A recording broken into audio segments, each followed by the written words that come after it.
Dear brothers and sisters, oftentimes we are looking for something special to provoke in us a connection to Allah subhanahu wa ta'ala that we feel like we have seen in others and that we envy.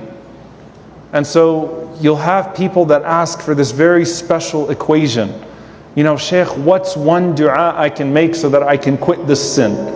Can you give me a wird? Can you give me something to read on a daily basis, and that way I can finally connect to Allah subhanahu wa ta'ala? What's something that can finally make me feel like I'm connected to Allah throughout the day? What is this amazing script? Find me this story that's buried in a book. Find me anything that can get me out of the situation that I am in. And subhanAllah, I want you to think about a person who would go to the doctor and who would receive a very specific prescription, and that prescription seems almost too easy and too good to be true. There's no mystery to it, and there's no shortage of its treatment, and it is 100% in its likelihood to cure you.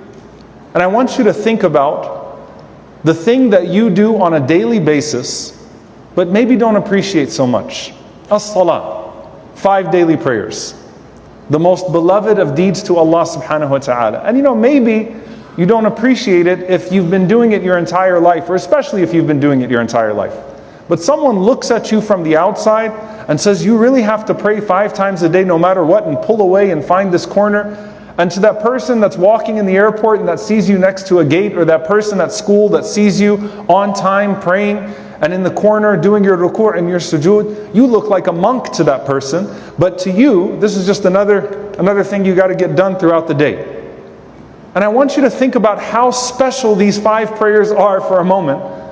That the Prophet ﷺ said that they are ahabbul a'mali ila Allah, the most beloved of deeds to Allah. As-salatu li waqtiha, or as-salatu ala waqtiha. To pray on time is the most beloved of deeds to Allah subhanahu wa ta'ala. وَمَا تَقَرَّبَ إِلَيَّ عَبْدِي بِشَيْءٍ. No one will come to me, no one of my slaves will come closer to me with anything أَحَبَّ إِلَيَّ مِمَّا افْتَرَضْتُهُ عَلَيْهِ, with anything more beloved than that which I have prescribed upon them. Before Qiyamul Layl, before this special dua, before this amazing story, it's these 5 prayers that you have. When you talk about muhasabah and muraqabah, when you talk about self-accounting and observing the sight of Allah subhanahu wa ta'ala upon you, there is no deed more powerful than the one that you have been instructed to do 5 times a day, if you pray right, if you establish the prayer right.